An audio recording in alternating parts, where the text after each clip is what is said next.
चला है उत्तर प्रदेश की कुछ बड़ी खबरों का। नमस्कार, आप देख रहे हैं नेशन आप समाचार। मैं हूं आपके साथ शुभी शुक्ला। अमेठी में राष्ट्रीय राजमार्ग से जुड़ा मामला सामने आया है, जहां भगवान राम मंदिर की तस्वीर वाले सांकेतिक बोर्ड बदहाल हालत में पड़े होने का आरोप है। टोल प्लाजा नसरतपुर के पास सड़क किनारे और शौचालय के आसपास पड़े बोर्डों को लेकर स्थानीय लोगों ने नाराजगी जताई है। लोगों ने एनएचएआई और संबंधित जिम्मेदारों पर लापरवाही का आरोप लगाते हुए कार्यवाही की मांग की है। मामला रायबरेली अयोध्या राष्ट्रीय राजमार्ग के टोल प्लाजा नसरतपुर के पास का है। स्थानीय लोगों के मुताबिक यहाँ भगवान राम की तस्वीर वाले कई सांकेतिक बोर्ड लंबे समय से सड़क किनारे पड़े हुए हैं। कुछ बोर्ड शौचालय के पास भी दिखाई दे रहे हैं। ग्राम प्रधान प्रतिनिधि समेत स्थानीय लोगों ने मौके पर पहुंचकर स्थिति पर नाराजगी जताई है। लोगों का कहना है कि धार्मिक आस्था से जुड़े प्रतीकों की उचित देखभाल होनी चाहिए। उन्होंने एनएचएआई और संबंधित ठेकेदारों से मामले का संज्ञान लेकर बोर्डों को सम्मानजनक स्थान पर रखने और लापरवाही की जांच कर कार्यवाही की मांग की है। वर्षों से देख रहे हैं कि हिंदू धर्म की आस्था का प्रतीक भगवान राम का मंदिर की प्रतीक चिन्ह यहाँ रोड के किनारे हजारों की संख्या में एनएचएआई द्वारा हिंदू धर्म को ठेस पहुंचाया जा रहा है। कूड़े के भाव में पड़े हुए हैं। सामने शौचालय है, शौचालय के सामने इस तरह के प्रतीक चिन्ह हिंदू ऐसे अपमानित रूप में पड़े होना हिंदू धर्म की आस्था को ठेस पहुंचाने जैसा है। जैसा कि पीछे देखने को मिल रहा है, यहीं ऑफिस एनएचएआई की टोल प्लाजा भी है। इससे इनको संज्ञान में लेना चाहिए, इसको सही जगह पर स्थापित करना चाहिए, क्योंकि एनएचएआई द्वारा इसमें किलोमीटर लिखे गए हैं कि अयोध्या धाम कितने किलोमीटर है।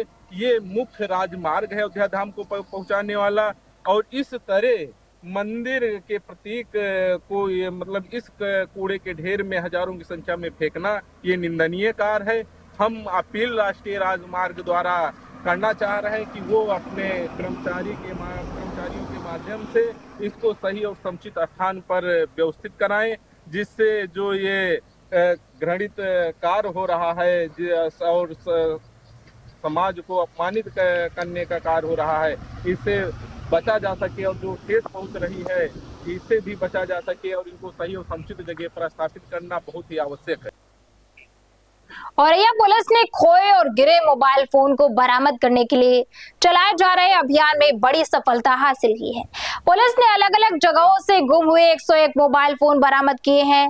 बरामद मोबाइल उनके असली स्वामियों को सौंपे गए, जिसके बाद लोगों के चेहरे पर खुशी नजर आई।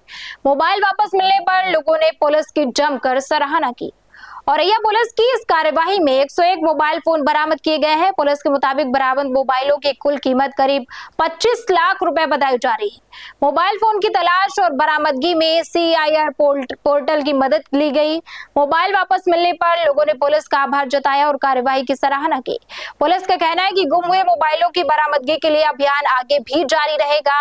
इस कार्यवाही से लोगों के बीच पुलिस के प्रति भरोसा और भी ज्यादा मजबूत हुआ है। कानपुर में गड्ढा मुक्त सड़कों के दावों के बीच शास्त्री नगर मलिन बस्ती की बदहाल सड़क की तस्वीरें सामने आई।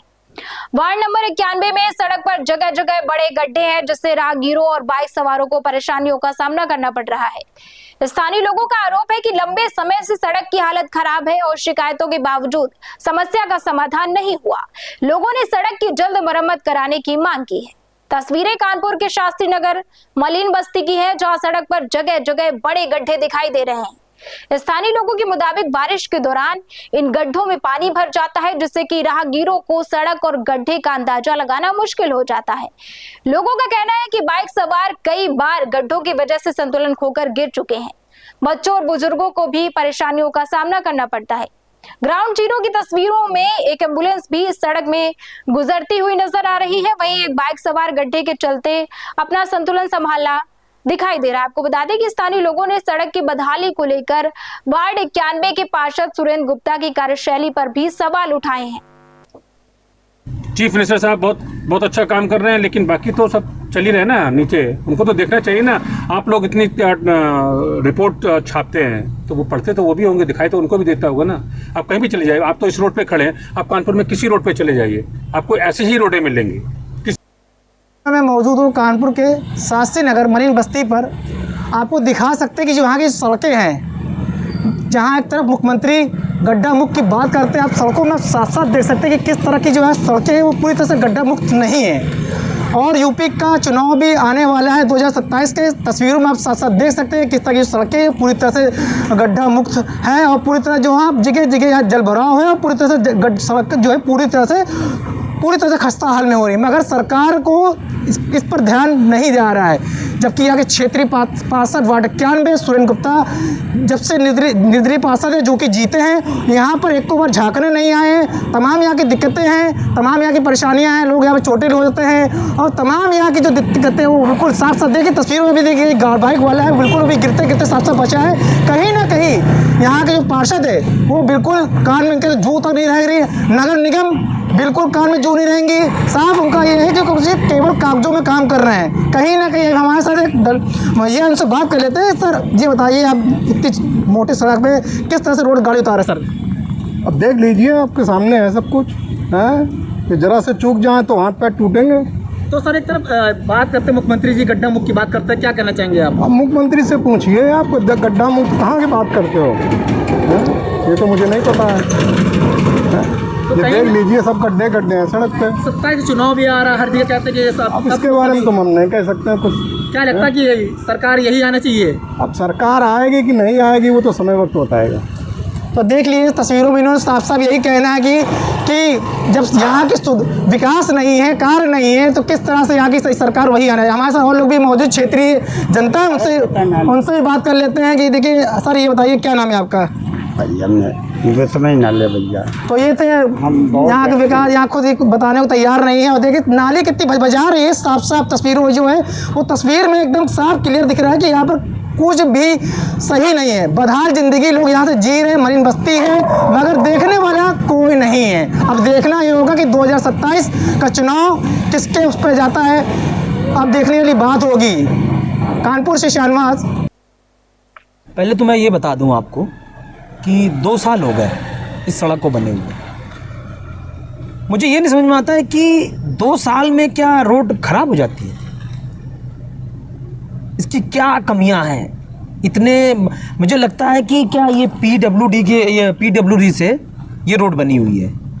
ये रोड में क्या मुझे लगता है कि ठेकेदार का कमीशन सेट है कि क्या है, कि कहते हैं सरकार की कमीशन सेट है, कि मुझे ये नहीं समझ में आता कि 2 साल में रोडें इतनी जर्जर स्थिति है कि इसमें मैं कल इसी रोड से निकला और मैंने देखा कि कहते इतने गड्ढे हैं कि एक बाबा साइकिल से आ रहे थे और वो साइकिल आए, उन्होंने पानी भरा था और वो गिर गए, उनको चोट आई। मैंने तुरंत गाड़ी रोकी और मैंने उठाया उनको, और उठा के मैंने साइड किया उनको।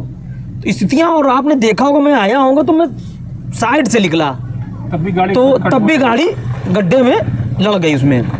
तो स्थितियाँ बड़ी जर्जर हैं और पूरे कानपुर शहर में गड्ढे की स्थिति है। वहीं औरैया में बीजेपी किसान मोर्चा के प्रदेश अध्यक्ष देवेंद्र सिंह केसर कुंज होटल पहुंचे।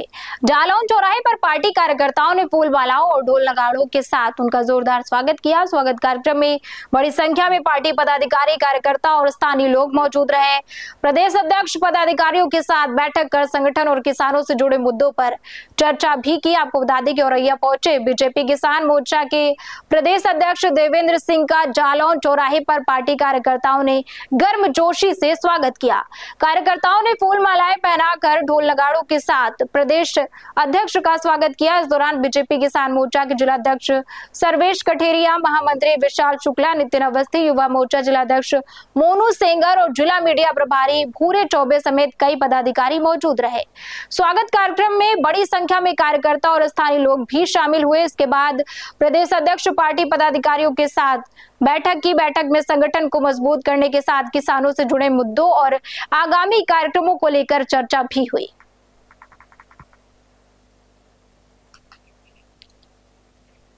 वहीं कानपुर में बारिश और उमस के बीच मच्छरों का खतरा बढ़ने से डेंगू और चिकनगुनिया को लेकर चिंता बढ़ गई है। स्वास्थ्य विशेषज्ञों ने लोगों से सावधानी बरतने और लक्षण दिखाई देने पर चिकित्सकीय सलाह लेने की अपील की है। कानपुर में बदलते मौसम और जगह जगह जलभराव के बीच मच्छरों का प्रकोप बढ़ रहा है। डेंगू में तेज बुखार, सिर दर्द, आंखों के पीछे दर्द और कमजोरी जैसे लक्षण हो सकते हैं, जबकि चिकनगुनिया में बुखार के साथ जोड़ों में तेज दर्द की शिकायत हो सकती है। डॉक्टरों ने सलाह दी है कि घर और आसपास पानी जमा न होने दें, कूलर, गमले, टायर और कबाड़ में पानी जमा न होने दें। बुखार होने पर पर्याप्त पानी और ORS लें और बिना डॉक्टर की सलाह दवा न लें। लगातार उल्टी, खून आना, अत्यधिक कमजोरी या फिर सांस लेने में परेशानी जैसे गंभीर लक्षण दिखे तो तत्काल अस्पताल पहुंचे।